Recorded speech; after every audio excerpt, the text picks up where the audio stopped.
મોહરમના તહેવાર નિમિત્તે કરબલામાં શહીદ થનારા મોહમ્મદ પૈગંબર સાહેબના દોહિત્ર ઇમામ હુસૈન અને તેમના પરિવારની યાદમાં પરંપરાગત રીતે સુરત શહેરમાં તાજિયાનું ભવ્ય જુલુસ નીકળ્યું હતું.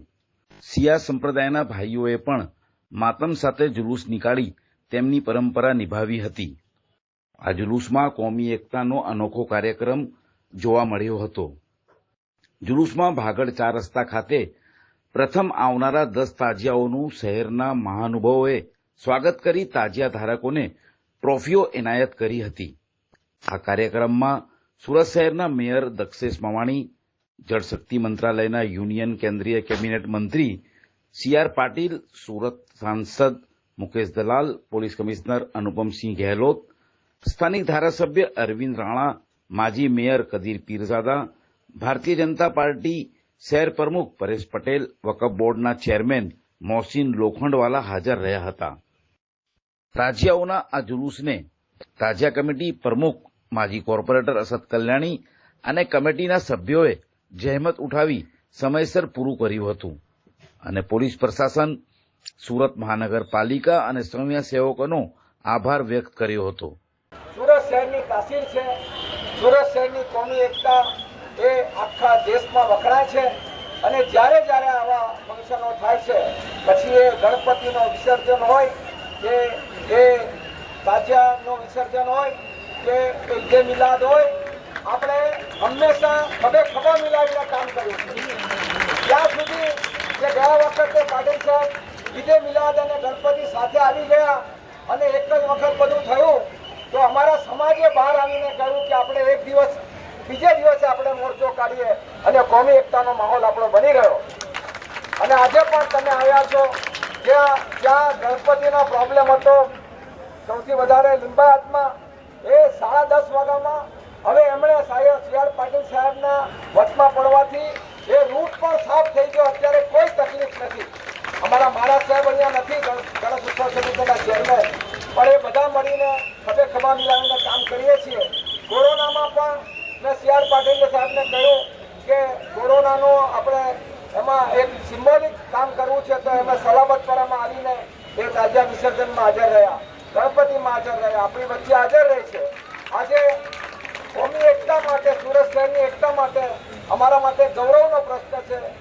શહેર માટે અને તમામ સમાજ માટે, હિન્દુ મુસ્લિમ સમાજ માટે, કે બધા મોભીઓ આગેવાનો અહીંયા હાજર રહ્યા છે.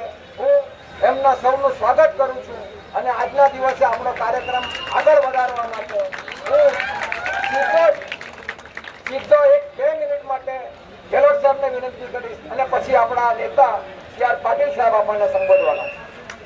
મોહર્રમના તહેવાર નિમિત્તે કોમી એકતાના દર વખતે જો આપણા સુરત શહેરમાં દર્શન થાય છે, એના જ ભાગરૂપે અને એના પ્રોત્સાહન આપવા માટે અમારે વચ્ચે માનનીય અમારા કેન્દ્રીય મંત્રી શ્રી સી.આર. પાટીલ સાહેબ હાજર છે, સાંસદ શ્રી મુકેશભાઈજી, અરવિંદ રાણાજી, માનનીય મેયર શ્રી અને તમામ જેટલા બી આગેવાનો અહીંયા છે અને પરેશભાઈ છે.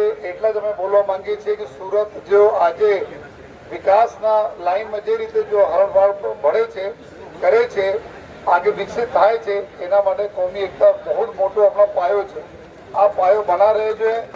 તમામ કોમના લોકો આપણા સુરતમાં હળી મળીને રહે અને સુરત વિકસિત કરતા રહે, એ બધાના શુભેચ્છા અને આભાર પણ માનું છું આ બધા લોકોના સહકાર માટે. Thank you. જય હિન્દ, જય ભારત. તાજિયા કમિટી દ્વારા આયોજિત કોમી એકતા સમિતિના અને આયોજિત આજના કાર્યક્રમમાં આપણે ઉપસ્થિત સુરત શહેરના માન્ય મેયર શ્રી દક્ષેશભાઈ મવાણી, અમારા બહુ જ જૂના મિત્ર શ્રી કદીરભાઈ પીરઝાદા, સાંસદ શ્રી મુકેશભાઈ દલાલ, માન્ય પોલીસ કમિશનર શ્રી, સુરત શહેરના ભારતીય જનતા પાર્ટીના પ્રમુખ શ્રી પરેશભાઈ પટેલ, ધારાસભ્ય શ્રી અરવિંદભાઈ રાણા, સૌ કોર્પોરેટરશ્રીઓ, સૌ અધિકારીશ્રીઓ, અહીં ઉપસ્થિત સર્વે આગેવાન ભાઈઓ. હમણાં જ કબીરભાઈએ કહ્યું કે જ્યારે ગણપતિ અને તાજિયા બે સાથે આવ્યા, અથવા ઈદ મિલાદનો ઉલ્લેખ જ્યારે કરવાનો હતો, ત્યારે સાથે બેસીને દિવસ પણ આગળ પાછળ ગયો એવો આખા દેશમાં પહેલો બનાવ સુરત શહેરની અંદર બનાવ છે. અને આજે લગભગ 93-94ની વાત છે. છત્રપતિ શિવાજી મહારાજની પ્રતિમાની સ્થાપના એ અમારે સારા દરવાજા કરવાની હતી. પોલિટિકલ કારણોસર અમારી પાસેથી જગ્યા એ વખતે લઈ લેવામાં આવી અને ત્યારે કદીરભાઈ મેયર હતા અને મેયરને વાત કરી તો એ જગ્યા અમને તરત પાછી મળી. અને જ્યારે સ્થાપના કરવાની હતી છત્રપતિ શિવાજી મહારાજના રાજ્યાભિષેકના દિવસે અને તે જ દિવસે તાજિયા પણ હતા. પોલીસ કમિશનર શ્રી ત્યારના જે હતા એમણે કહ્યું કે એક જ દિવસે બંનેને કોઈ હાલતમાં રેલી નહીં કરવા દઈએ.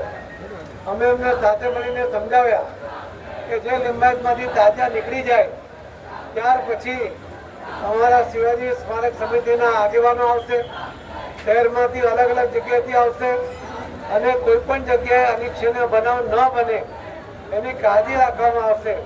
એ પણ આખા દેશમાં તાજિયા અને છત્રપતિ શિવાજી મહારાજની પ્રતિમાની સ્થાપના અને એમાં પણ 1 લાખ લોકો હાજર હતા. તો છતાં શહેરમાં કાંકરી ચાળો પણ થયો નથી અને ખૂબ સરળતાથી એ કામ પૂરું થયું હતું. આવા અનેક કોમી એકતાના ઉદાહરણો આ સુરત શહેરે દેખાડ્યા છે.